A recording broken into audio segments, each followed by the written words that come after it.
You enroll now until December 14th. Call 477-9808. Also, Carrier, Burger King, IT&E, Calvo Enterprises, the Thrive Coalition, and Dow Rental. And thank you guys so much. Lieutenant Governor Josh Tenorio, good morning. Good morning, Chris. Good morning, Sabrina. 818. LT, I just kind of wanted to start with this incident I seen, and I know that we talked a little bit about. If you could just take us back to the beginning, you were selected to be a godparent, right? And then the Catholic Church rejected what you from being a godparent.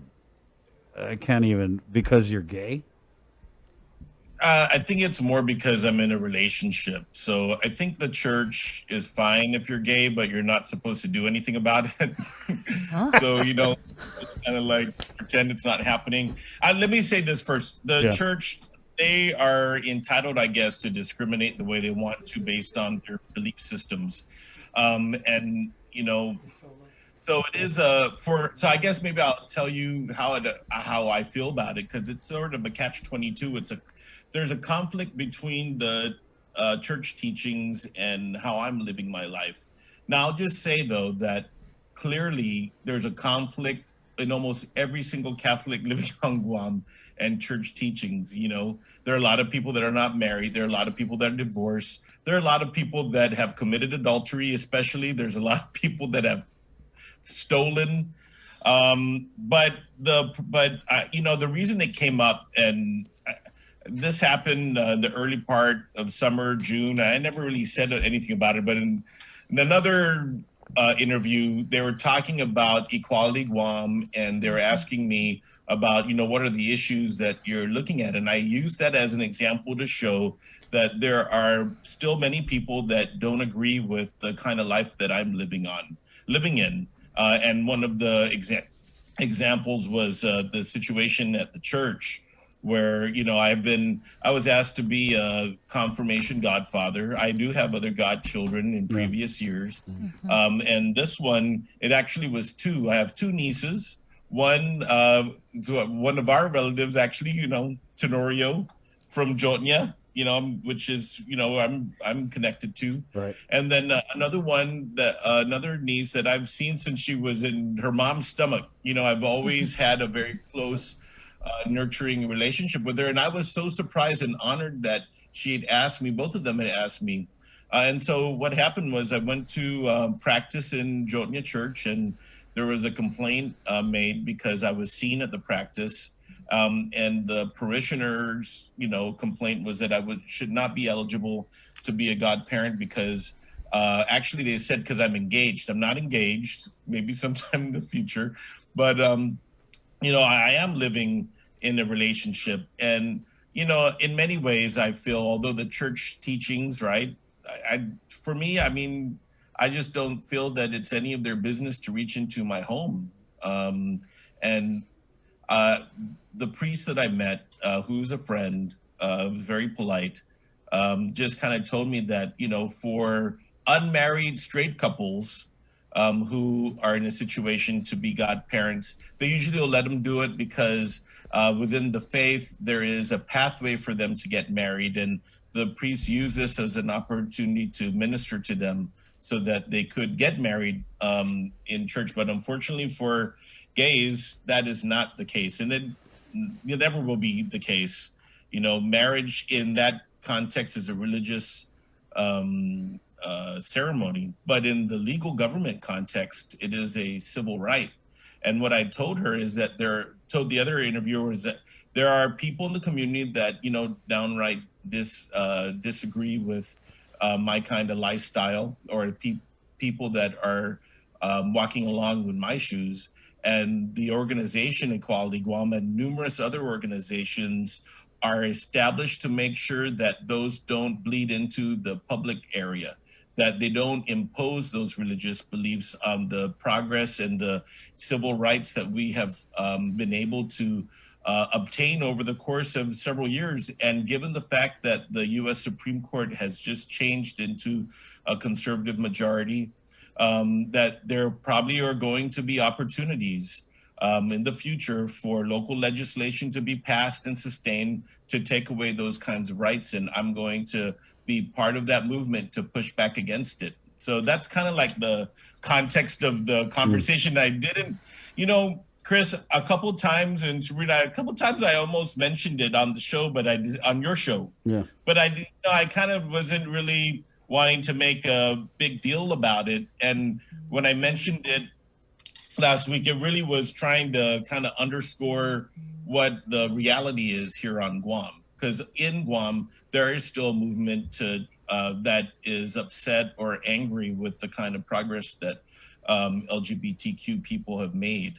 And that's respect what they feel, but I'll fight them when it comes into the public sphere and when it has to do with our rights and with the laws. Yeah. LT, I But mean, I'll just be clear that the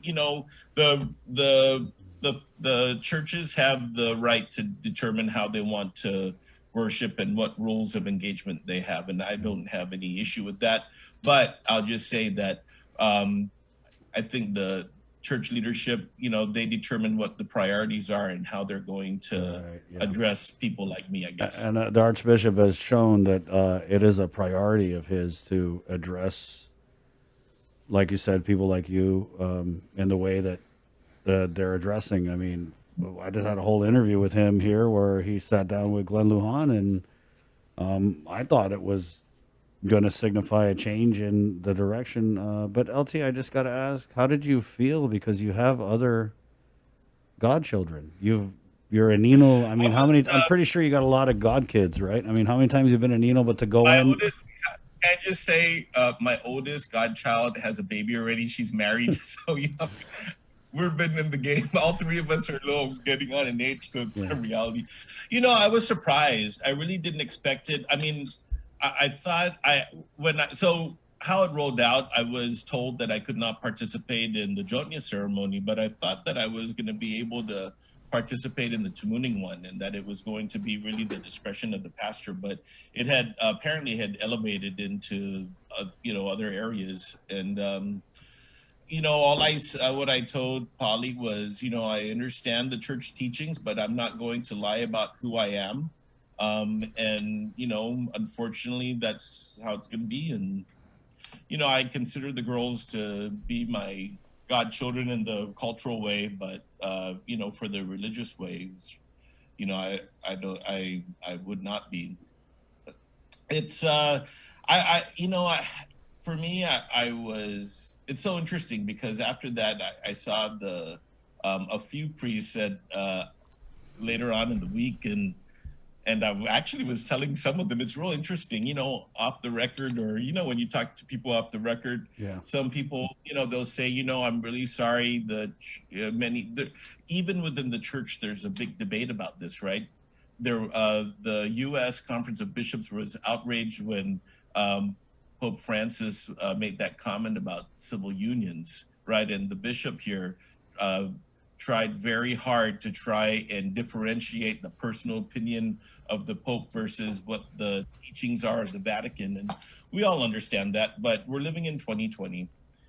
And for me, the faith is, what I always try and look for the things that bind us, charity, looking out for others. But, I mean, it's a big hypocrisy here on Guam when the church for decades knowingly withheld the truth about all these boys that were molested over the course of 40 years. I mean, and the damage that was made to their lives. And I have to say that what happened to me didn't offend me or hurt me as much as what the bishop said last year when I think he was at the Rotary Club, when he was talking about, trying to maybe say that the liberal teachings of the Catholic faith during the 70s, with all these freedom movements, and I think it was KOM. I have to look back to see exactly what he said, but he was basically saying that this sex ed and all that stuff going on, and the public discussions about sex outside of the confines of your home and in the public public sphere could be, what was what could have caused some of that behavior. I have to go back and uh, maybe, Chris, I don't want to. Maybe I should say I have to go back and read a bit more carefully. But that's the one that I thought was more offensive. Is you can't explain away hundreds of victims in this church sex scandal. I mean, and then come out like that. For me, I think that being yourself, loving who you are, and being respectful and not hurting other people is the path of a Christian or a path of a Chamorro, a good person on Guam, you know, Yeah. Amen. versus, versus, keeping that under the radar and keeping those secrets. Yeah, I just feel like the Archbishop and the church really should be uniting us. I mean, they would be the body that you would look to in this very difficult time uh, for healing of our spirits because it's the church. You know what I mean? And you would expect them to be uniting us. But I'll just say, Chris, that there are many priests on Guam in the Catholic faith Who that are gay? have that. I think so. But no, I'd rather say that there are many that really focus on the issues of unifying and addressing poverty and trying to reach out. A lot of them are good people, but you're right. This is it's an uncomfortable situation. That's why I was surprised that they wanted to take it on, or why choose to get into this? But that's their prerogative, and I'm not going to impose either my views into their faith. I just hope that it evolves as the times have evolved. I All mean, right. don't forget. Yeah. It's just, I don't know. I just feel like it's so much easier for the church to just focus on a lot of other issues. Yeah. Anyway, 8:30 LT. Let's switch gears a little bit. Thanksgiving, right? So we got this new Thanksgiving guidance out. We saw the car score is down to a 9.0. We're trying to strive for 5. Just, I guess, your message to the people as we head into Thanksgiving on Thursday. And some people may be looking at these numbers and looking at that car score and thinking, "Oh, well, it's good. Let's have a Thanksgiving." Right. No, I think it's just I important that we continue to fight. Right.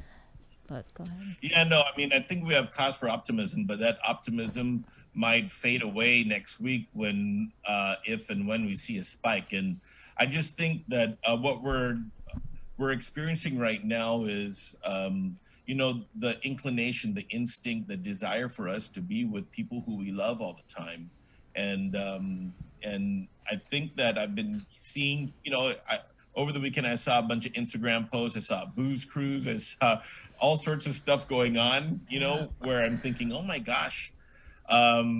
I think that people need to be very careful. I'll tell you what I'm doing. I'm sending over a couple dishes to my mom. We have a 12 o'clock Zoom.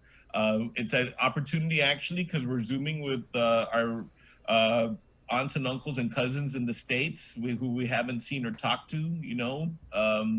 And then I'm going to make some stuff and send it over. We have some trades going on, but that's what we're going to do. I mean, even though there's 2 of us in the household, I can bring my mom 3, but, you know, it's just not worth it.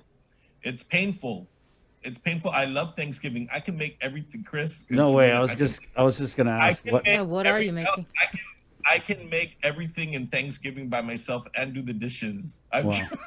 the only thing that I'm a little. I'll just tell you the only thing that I'm always freaking out about is the turkey. I made turkey twice, and then I have an aunt that makes it much better, and I'm always concerned that we're gonna have raw turkey. So I try it, but pretty much I can do. I can make. Ham is way easier, LT. Go with the ham. Yeah, Ham is just super easy. Yes, ham's good. Right. I'm known for making good stuffing. That's one I of the bet. things I'm. Yeah, you're right. Uh, But- oh, What are we God. talking about? Yeah, we can't have happy hour because I have so many follow-up jokes on that one. yeah, just keep it. It's all right. We don't need to. Off the record. Yeah. But I tell you what, if if people gather on Thanksgiving the way that they're used to and pretend nothing's going to happen, we're going to see a spike in cases next week for sure. And I and that's the kind of, we're at a point where literally making progress and trying to go out and conquer all those clusters and try and keep the spread down.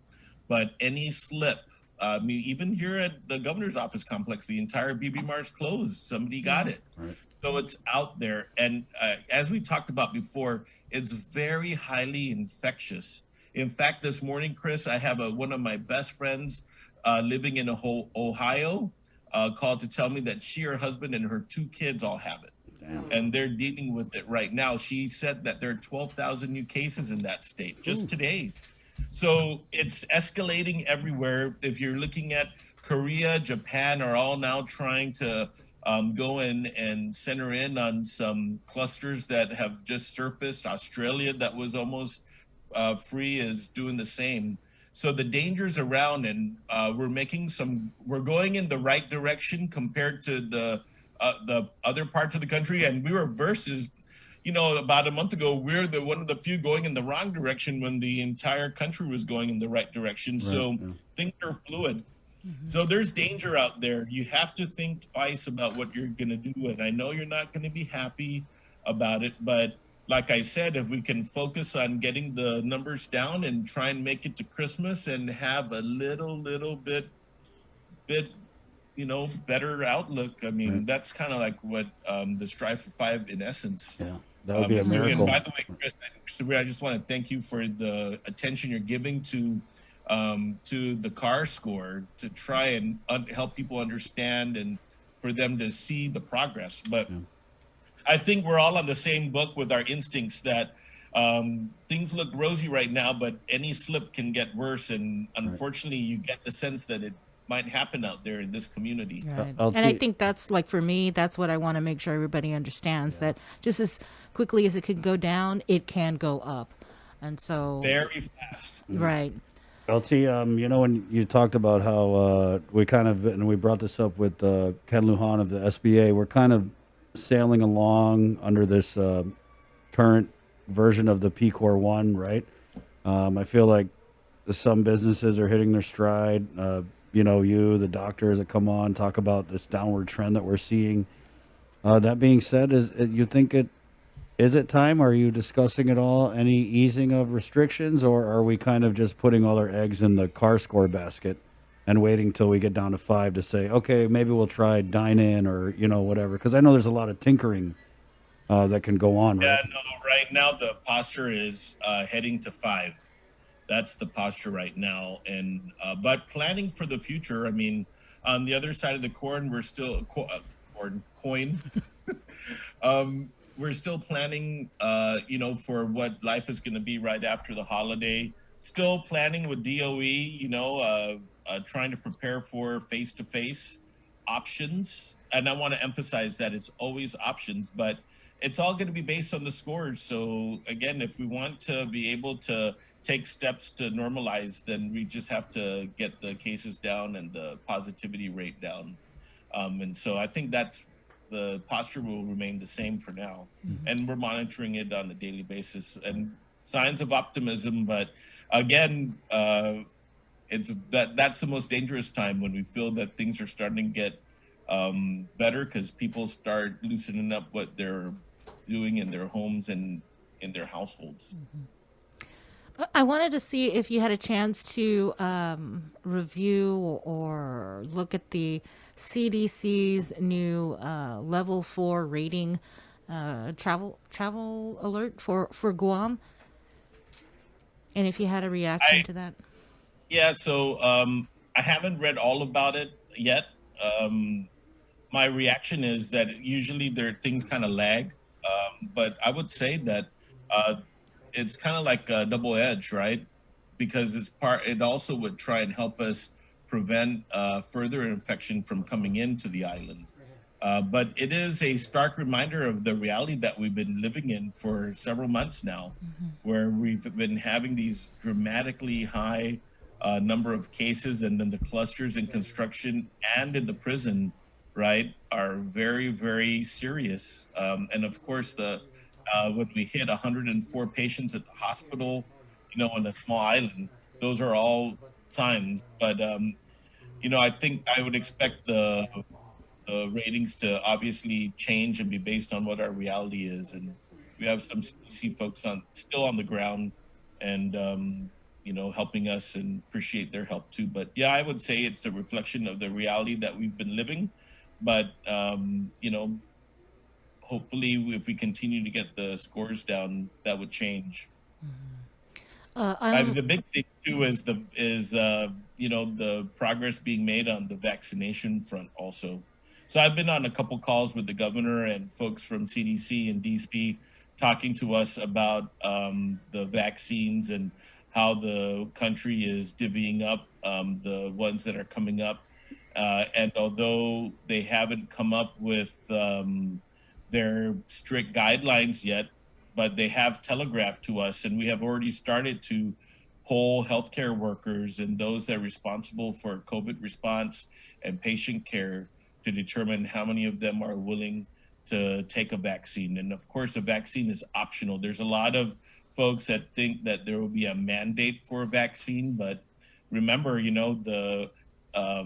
this is right now, it will be voluntary. I'm thinking back to when we get our measles and mumps and all those kinds of vaccines, right? As those are usually enforced as a consequence of being allowed to go to school or the being allowed to TB. do certain things, and that hasn't developed yet in terms of a national policy. But I have been working hard with Guam Public Health and the medical side of that to come up with a good plan for unveiling that, with the Pfizer being first, and then it looks like the Moderna vaccine coming after that, and all of them still active. So I think there's cause for optimism. I think the Pfizer one, when the efficacy rate was 90% in the beginning, and with more data, it went up to 95%, which is the same as Moderna. So those are optimistic things, but people are also scared, or they're kind of, leery also. And I think part of it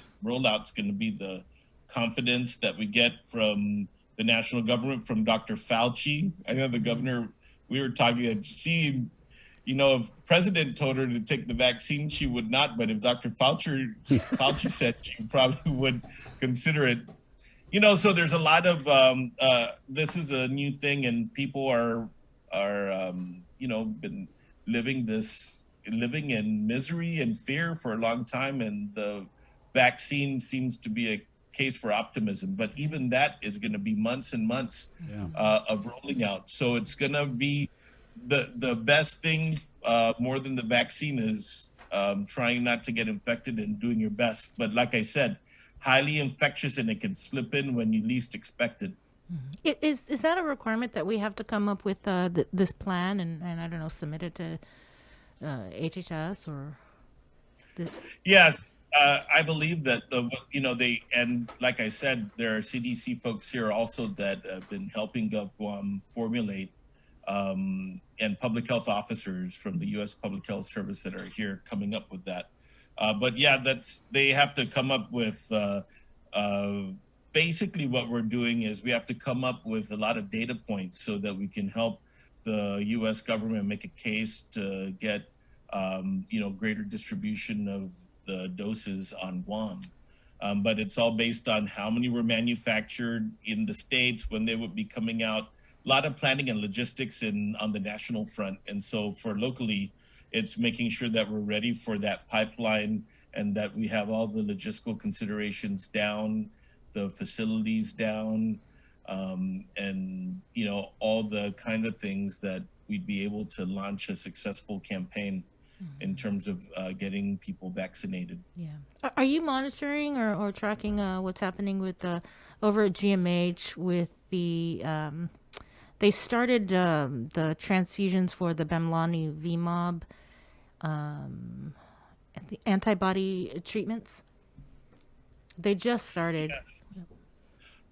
Right. So I believe that we had we talked about it yesterday morning, and we'll hear more actually, the meeting started already, so I need to go to it. Okay. But yeah, so basically, those doses are based on the medical staff at GMH, GRMC, the Physicians Advisory Group. They've come up with, I guess, the criteria for trying to make sure that they get these tools to the right people, the ones that have the comorbidities that are especially vulnerable to this case. And the goal is to try and keep hospitalizations down or serious hospitalizations down. So I think that people are very optimistic about that as well. LT, we're good. Go ahead. I just want to say, you want to have a message, if you got to go, maybe a message to the people, since we're not going to see you until after Thanksgiving. Wait, can I just Oh, ask good. first about the Island-wide Beautification Task Force meeting that you guys are having today? And I also Yeah. noticed that Guam Solid Waste Authority was going to be presenting. Yeah, so one of the things that the task force has been looking at has been illegal dumping, littering, et cetera. And in the last task force, last couple task force meetings, we had Guam EPA come in with Jacobs Engineering, gave us a view of the waste study, what actually comes up in the waste stream. So the solid waste presentation today is to kind of understand what's been going on. And, you know, there's been, you know, obviously some revenue issues for them because the solid waste has been coming in from the tourism side, but it also on the other side has extended the life on the landfill. So it's part of an ongoing discussion.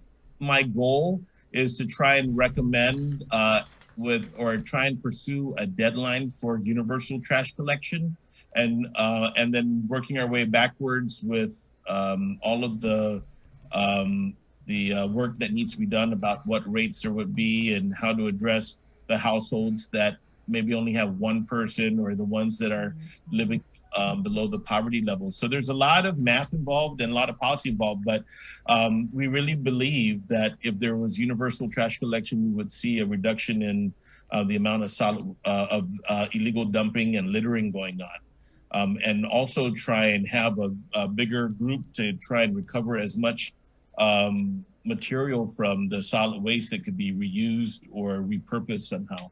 So that's kind of like the big picture. This is part of a dialogue that we're having, and then the outcome is what we're looking at is trying to look at stepping up the solid waste policy. Thank you. So it's a little complicated. A lot of, you know, people might not be happy because they're going to have to, you know, one of the ideas is, yeah, everybody has to pay their share, but a lot of people are happy with that because, you know, they want to see people pay for their share. LT, before we let you go. Yeah, I just wanted to wish the people of Guam a happy Thanksgiving. I want to thank all of them for what they're doing. I also want to remember the people that have passed away. Crystal is going to be announcing another death, unfortunately. She's getting the details for the media right now. But Thanksgiving is a time where we reflect on everything that we have, and what we have is each other. All of us, even if we're not related, we have each other. And if we hold each other up, I think we can get through this crisis that we're in. So I want to thank all the people of Guam, and to all my family out there that and my friends, much love to all of you. And thank you for being there for me as well. Thank you, LT. Happy Thanks, Josh. Thanksgiving. God bless Happy you. Thanksgiving. Happy Thanksgiving, you too. Okay, we'll see you. Lieutenant Governor Josh Tenorio, we'll be back with more of the Link on the Breeze, 93.9. Next, Good Morning Guam. The holidays are almost here.